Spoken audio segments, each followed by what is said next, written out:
começar pelo Conte, tá? Algo que eu pedi que vocês fizessem na primeira semana em que a gente trabalhou à distância. O Conte é um autor muito conhecido por advogar, por defender o positivismo. O que seria a tal filosofia positiva na visão dele? Seria uma concepção de acordo com a qual o ser humano é capaz de conhecer, sim, e ele é capaz de conhecer exemplarmente a partir da adoção de um método específico. Nota, isso é muito importante. O método não vai ser aquele, diz o Conte, adotado em sociedades primitivas, e ele usa esse termo, primitivas, como um recurso a deuses ou seres sobrenaturais, em que a especulação ou a imaginação são o fundamento de narrativas. Isso não vai ser próprio do intelecto bem desenvolvido. Também não é o caso, para o Conte, que vai ser suficiente uma pessoa querer argumentar em defesa de um ponto de vista para produzir conhecimento, ciência. Porque também argumentações podem ser abstratas. Aqui eu estou representando o que o Conte chama, de estado teológico do conhecimento ou intelecto humano, 2, o estado metafísico. O primeiro amparado em seres sobrenaturais, o segundo em argumentações abstratas. Qual é o terceiro estado ou estágio concebido pelo Conte, de acordo com o qual, finalmente, o ser humano e as culturas em geral vão atingir um saber fundamentado de maneira adequada? É o estado positivo ou científico. E em que se ampara o tal estado científico ou positivo?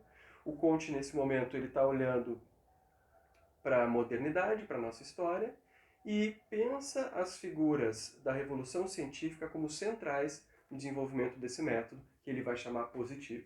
Estou pensando aqui em Galileu, Kepler, Bacon, Newton ali adiante. Todas essas figuras que foram importantes para desenvolver algum tipo de capacidade de conhecimento do mundo natural com alguma segurança. Aí o Conte diz, em que se ampara, em que se fundamenta o conhecimento numa época em que nós atingimos o intelecto positivo ou científico?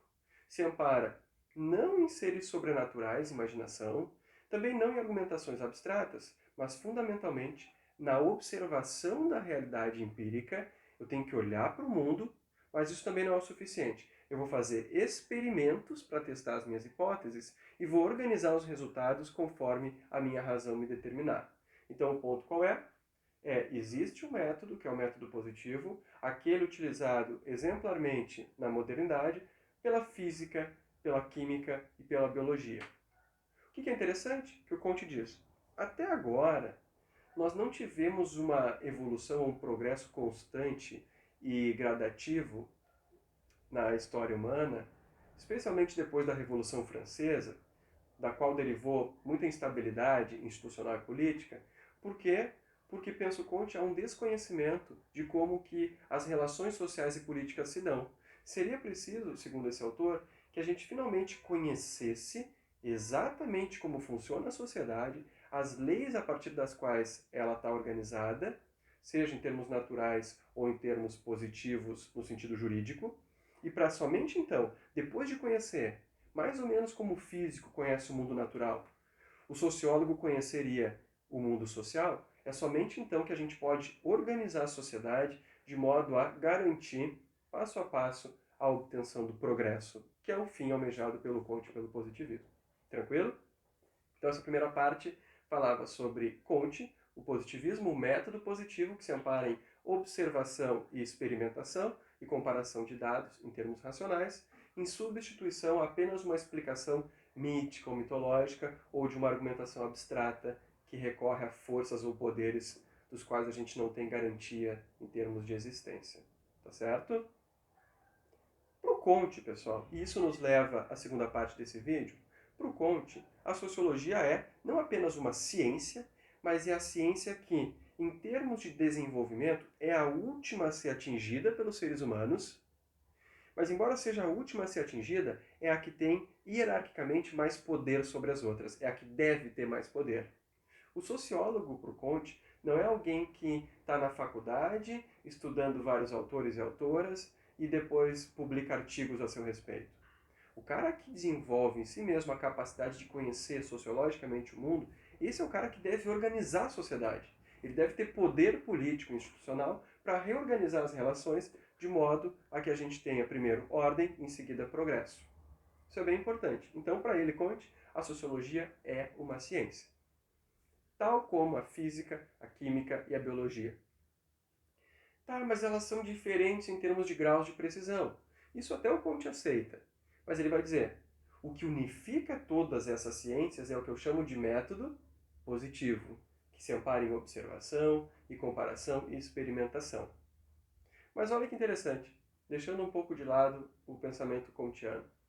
Se hoje eu quisesse refletir sobre a sociologia, que vocês estão começando a conhecer, com a qual estão começando a se familiarizar, talvez eu me desse conta, a partir do verbete ciência, que está aqui no nosso livro, que há divergências sobre o fato de que a sociologia seria uma ciência ou alguma outra coisa. É estranho, né? Parece que há elementos comparativos adequados entre a sociologia e a física. Ambas pretendem produzir conhecimentos, discursos verdadeiros sobre o mundo. Por outro lado, parece que tem muita distância. Porque quando eu vou fazer um experimento físico, eu observo a natureza, eu posso manipulá-la. Química, então, nem se fala, né? Pego a tabela periódica, pego os elementos, fico brincando e eu tenho resultados. Agora, como é que eu faço isso em sociologia? Mesmo um experimento que a gente vê em psicologia, ou, né, pegando um programa de televisão, um reality show, que é o Big Brother, se a gente quiser tomar aquilo como uma evidência de como as pessoas se comportam em grupo, ou sob efeito de alguma droga lícita ou ilícita, ou sabendo que estão sendo observadas, mesmo então, nós temos uma pequena amostra de casos em que os indivíduos que lá estão podem simplesmente estar representando um papel em vez de serem autenticamente aquilo que eles são aqui fora. Então tem um problema, tem uma diferença. O que nos interessa aqui ressaltar?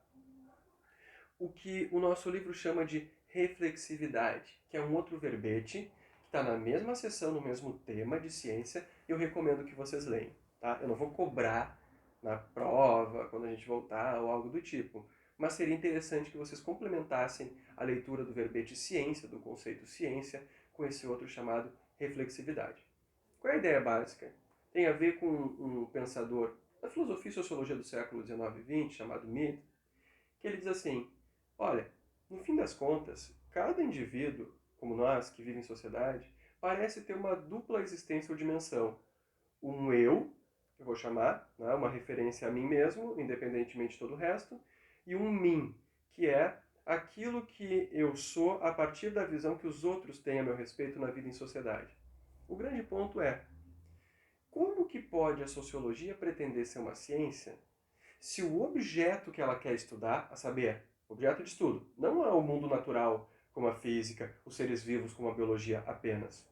Uma vez que a sociologia quer conhecer os seres humanos e o seu convívio, ou no seu convívio de diferentes tipos, como é que eu posso ter algum grau de precisão nesse conhecimento se eu mesmo, Tiago, na qualidade de estudioso da sociedade, sou também determinado por essa sociedade? Isso é fundamental. Eu sou ao mesmo tempo pesquisador e objeto de pesquisa. Então, para além da reflexividade do mito, nós temos um outro problema que é, olha aqui, eu mesmo pareço não apenas interferir naquilo que eu estou estudando, mas ter sido em grande medida, condicionado por esse modo de vida que é o meu desde que eu me conheço por gente, até antes, né? Quando os meus pais cuidavam de mim, mais ou menos como eu faço hoje com o Rafa, com meu filho, que tem 10 meses. Tranquilo, gente? Esse é um recado, então, para aqueles que fizeram as atividades, quase todo mundo fez, isso foi muito bacana, e talvez tenha ficado com alguma dúvida pontual sobre o texto introdutório da sociologia que falava em Comte, um aspecto, e depois em ciência, tal como o livro mostra. E eu quis ilustrar um pouco essas duas noções a partir de uma comparação da concepção kantiana de ciência daquilo que hoje sociólogos, sociólogas debatem acerca do estatuto ou do registro do estado da sociologia entre nós, se ela seria ou não um conhecimento científico. Beleza, gurizada? Na próxima semana a gente vai ter uma aula ao vivo, né, uma live. Eu só não sei exatamente ainda o dia, mas em seguida vocês vão ter essa informação, assim como eu. Saudade de vocês. Espero que tenham conseguido manter até agora a sanidade mental, apesar dessa privação de convívio, né, social, que é o tema que nos interessa. E a gente se vê então uma vez mais lá na próxima semana. Se cuidem, tá, gente? Grande beijo. Tchau, tchau.